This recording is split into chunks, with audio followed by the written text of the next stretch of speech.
et ceux restés au pays à travers des informations bien fouillées concernant tous les domaines de la vie du pays. Le magazine Humura Burundi est diffusé sur le web via le site de la RPA www.rpa.bi. Humura Burundi.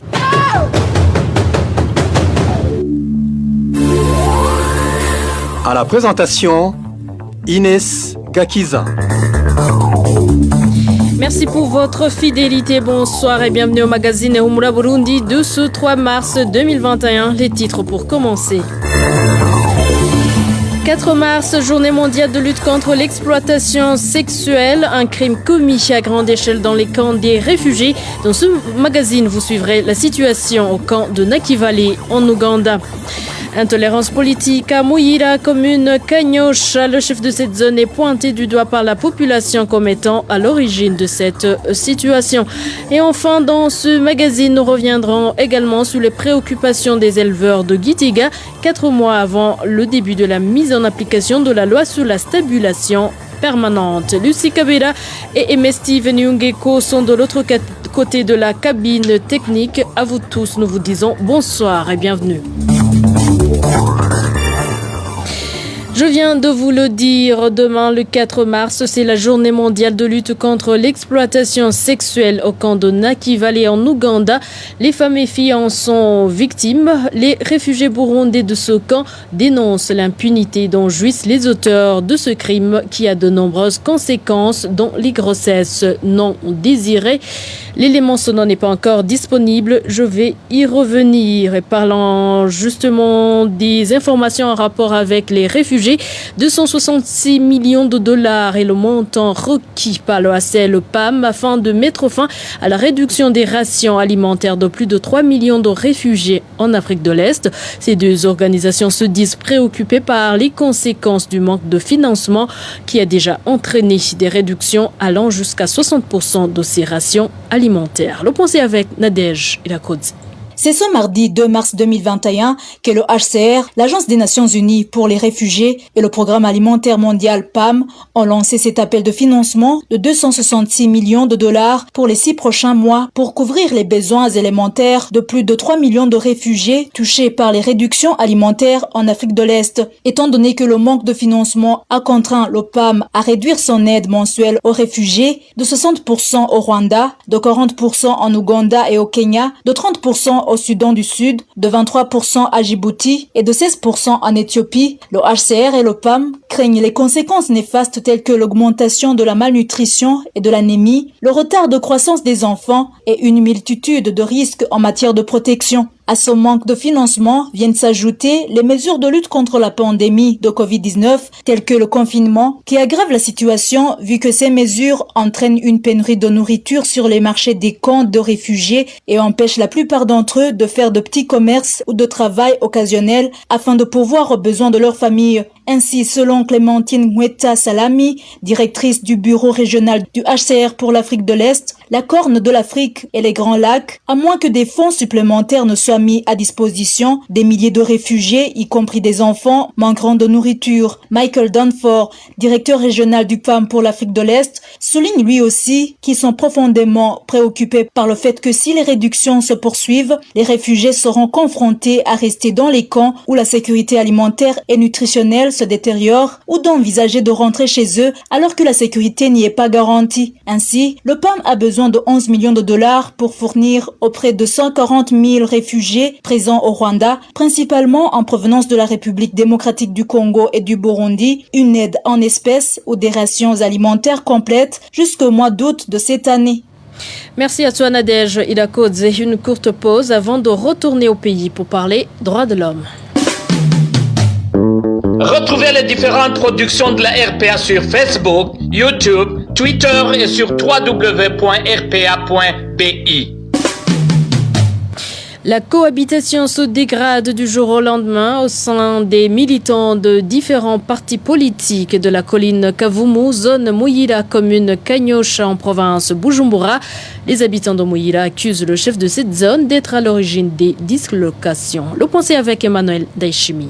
Les habitants de la colline Kavumu révèrent qu'un groupe d'Imbonerakure dirigé par un nommé Machok font des rondes nocturnes. Pourtant, ces rondes ne sont pas autorisées dans cette localité. Ce groupe d'Imbonerakure est sous les ordres de Gédéo Mitabavuma, le chef de zone Mouira. Les habitants de cette zone indiquent que ces Imbonerakure sont munis de gourdins et de machettes. Pendant ces rondes, ils passent dans les ménages, surtout ceux des membres des partis de l'opposition et ceux qui sont contre l'administration de ce chef de zone pour les intimider. Selon nos sources à Mouira, le comportement de ce chef de zone et ses Imbonerakure engendre un mauvais climat au sein de la population. Notre source fait aussi savoir que cette mauvaise cohabitation s'est manifestée depuis que la population a su que Gédéo Mitabavuma a joué rôle dans la disparition de Kriman Douayezu, un citoyen de la colline Kavumu, fut un membre du parti CNL. Ce dernier est introuvable depuis le 7 février. Actuellement, le chef de zone reçoit des appels anonymes suite à cette disparition. À part les rondes nocturnes, les habitants de la zone Mouira disent aussi que ces Imbonerakure qui sont sous les ordres du chef de zone Gédéo Mitabavuma exigent aux agents de la régie des eaux de procéder à la coupure de l'électricité dans certains ménages. La dernière victime de cette bavure est le nommé Salvatore, membre du parti CNL. On lui a coupé l'électricité puisque son compteur était dans le ménage d'un membre du parti CNDD-FDD. Nous avons essayé de joindre Gédéo Mitabavuma, chef de zone Mouira, mais il n'a pas décroché son téléphone portable.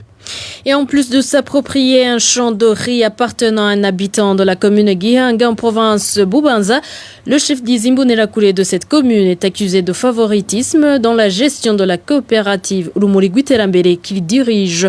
Les membres de la dite coopérative indiquent qu'il a également fait emprisonner le gérant du collectif pour détournement de fonds, au moment où les membres affirment plutôt que c'est leur président qui en est responsable. Trésor Nyongabo pour plus de détails.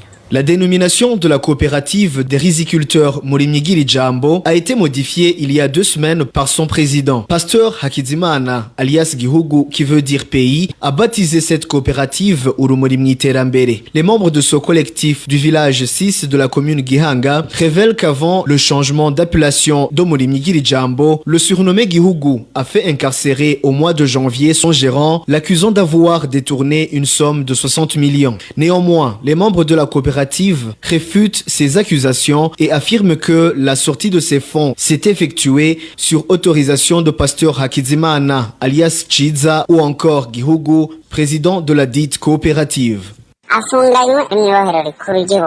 Là où il se trouve incarcéré dans la prison centrale de Bubanza, il détient tous les documents sur lesquels Chiza a apposé sa signature, car c'est lui qui a le dernier mot. Il les a présentés au juge, mais rien n'a été fait. C'est comme si Gihugu a les autorités dans sa poche, les juges, le gouverneur. L'administrateur, lui, ne peut même prononcer un mot devant lui. Les juges n'arrêtaient pas de répondre à ces coups de fil en pleine audience publique.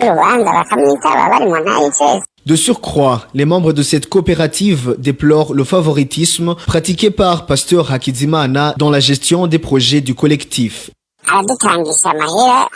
Il collecte de l'argent dont nous ne savons pas la destination. Il nous dit que c'est pour le raccordement des fibres électriques. Les agents de la régie des eaux sont venus, mais quelques 5 maisons de son choix ont bénéficié de ce travail. Il dit que le premier qui ose demander des explications sera exécuté. Les informations recueillies sur place affirment que le surnommé Gihugu est une personne qui s'affranchit de toute loi. Il n'arrête pas de nous persécuter. Rien ne peut se faire sans son aval. Il est le seul qui peut transgresser la loi sans se soucier de rien ici à Bubanza. Il utilise même des motocyclettes qui n'ont pas de plaque d'immatriculation. C'est un véritable hors-la-loi. Les membres de la coopérative Urumuri Mwiterambere demandent aux autorités de mettre un terme à cette persécution du chef des Imbonerakure en commune Gihanga. Contacté à ce propos, pasteur Hakizimana nous a répondu qu'il ne peut pas s'exprimer au téléphone. Nous n'avons pas pu joindre Léopold Ndaïsaba, administrateur de la commune Gihanga. Et de Bubanza, rendons-nous à Kirundo, où la détention illégale des armes à feu par la population est toujours signalée. Plus de 80 grenades ont été détruites par la police ce mardi. Des grenades collectées sur une période de 3 ans. Les autorités administratives demandent à la population de remettre ses armes pour éviter qu'elles ne continuent de causer des dégâts. Hervé Niyuhire. 89 grenades ont été explosées dans l'après-midi de ce mardi par la police, assistée par l'administration et la police de la protection civile entre les collines de Shinge Lugero en commune et province de Kirundo. Ces armes explosées ont été saisies dans une période de 3 à 4 ans selon les instances de sécurité en province de Kirundo. Le gouverneur de la province de Kirundo, Albert Hatungimana, indique que ces grenades ont été saisies en grande majorité dans les champs de culture des particuliers, les latrines et d'autres dans des ménages. Il demande à la population de sa province d'être vigilante et surtout signaler là où se trouve une arme explosive. Le gouverneur de Kirundo a également demandé à la population de dénoncer quiconque serait en possession d'une arme à feu. Il a par ailleurs conseillé à celui en possession d'une arme de la remettre de son gré. Et revenons comme promis sur l'information en rapport avec le crime d'exploitation sexuelle dont sont victimes les réfugiés du camp de Nakivale, et cela en toute impunité, dénoncent les réfugiés burundais de ce camp de l'Ouganda. Émile Nibasumba. Au camp des réfugiés de Nakivale en Ouganda, l'exploitation sexuelle des filles et des femmes est devenue monnaie courante. Les travailleurs des organisations non gouvernementales sont pointés du doigt.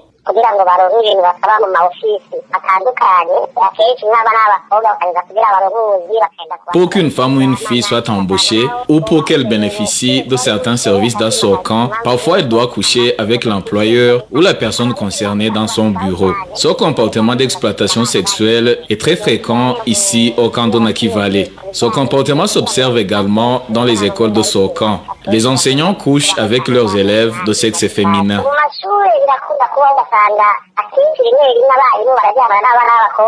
Ce qui inquiète le plus ces réfugiés, c'est que le comportement d'abuser sexuellement les femmes ou les filles reste impuni. Dans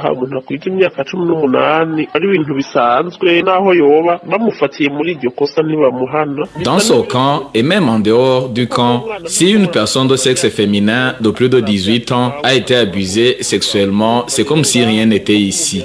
Même si on attrape une personne qui triche avec une femme d'autrui, c'est comme si rien ne s'est passé. C'est la même chose lorsque ces employeurs sont surpris en train d'abuser ces filles ou femmes. Ils ne sont pas inquiétés. On leur demande une petite somme d'argent pour le dédommagement.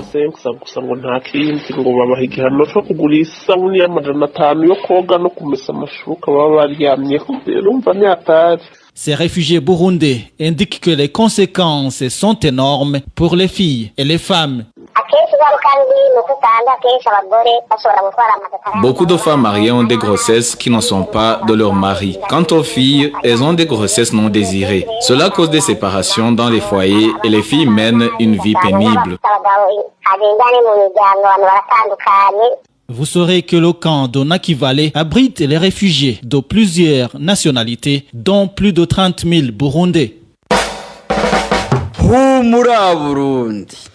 Parlons gouvernance à présent, plus d'une année chez le temps additionnel accordé à la société indienne Angélique International pour achever la construction du barrage hydroélectrique sur la rivière Kaburano en province Chibitoke.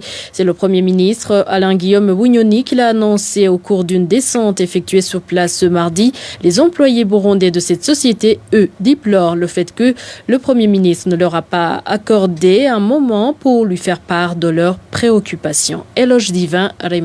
La descente effectuée ce mardi au barrage dénommé Kabou 16 était dirigée par le Premier ministre Alain-Guillaume Bunyoni. Il était accompagné de 4 autres ministres. La construction de ce barrage a débuté en 2017 et devrait avoir été achevée en 2020. Après un entretien à huis clos avec les représentants de la société Angélique International Limited, le Premier ministre Alain-Guillaume Bunyoni a présenté devant les journalistes le résumé de l'entretien. Il a déclaré qu'un délai supplémentaire de 15 mois venait d'être accordé à cette société. Nous avons constaté qu'approximativement à 50%, le retard dans l'achèvement du travail est dû aux raisons involontaires. Le changement climatique et la crise de la Covid-19 ont causé en grande partie ce retard, même si cette société est aussi responsable du retard à 50%. Donc, si on regarde l'état d'avancement des activités, les moyens déjà dépensés et nos attentes, on a trouvé qu'on enregistrerait des pertes si on ne donne pas de temps additionnel. Dans une déclaration diffusée à la radio-télévision nationale du Burundi, Alain Guillaume Bunyoni a également signalé que d'autres recommandations ont été données à la Société Angélique Internationale afin de respecter les conventions. Nous avons demandé à cette société d'augmenter l'effectif des employés. Autre chose, nous leur avons demandé de montrer une feuille de route, un plan bien élaboré de comment les activités seront achevées en 15 mois. Ce plan ou cette feuille de route devra être déposée dans 10 jours à la primature. Notre objectif sera de vérifier si cette société ne s'est pas encore trompée ou nous aussi ne nous a pas dupés et reviennent nous demander encore un temps additionnel. Malgré cette descente sur les lieux, les employés burundais de la Société Angélique Internationale, qui s'indignent ces derniers jours des mauvais traitements leur infligés par leurs patrons, révèlent qu'ils ont été dévalorisés. Ils s'appuient sur le fait qu'aucun entretien avec ces autorités ne leur a pas été accordé. Vous savez que depuis 2018, cette Société Angélique Internationale, qui collabore avec le gouvernement burundais, est sous sanction de certaines institutions financières de renom sur base des accusations de violation de la loi. Vous aurez plus de détails dans nos éditions ultérieures.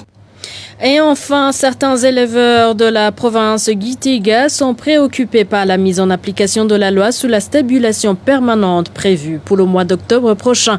Ils expliquent qu'ils ne pourront pas trouver de pâture suffisante pour le bétail enfermé. Marie-Ange Ilakodze. La loi portant stabilisation permanente, l'interdiction de la divulgation des animaux domestiques et de la basse-cour est là depuis 2018.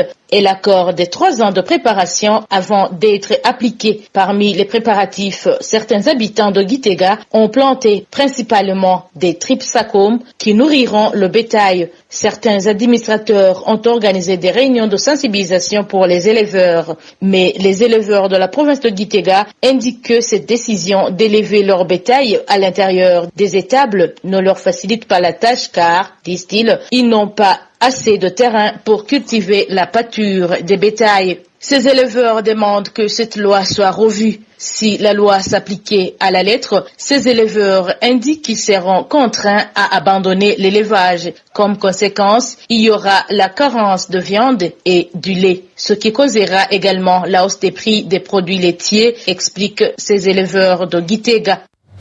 Merci à toi aussi Marie-Ange Ilakodze. C'est par ici que nous mettons point final au magazine Humura Burundi de ce mercredi 3 mars 2021. Merci de nous avoir prêté une oreille attentive. Merci à toute l'équipe de la rédaction, sans bien sûr oublier Lucie Kabera et Steven Nyungeko pour leur parfaite collaboration technique. Au micro, vous étiez avec Neska Kiza. Excellente soirée chez vous.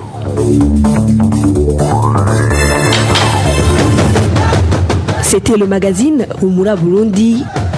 Un magazine campant pour relier les Burundais en exil et ceux toujours au pays à travers une information de qualité. Bakira!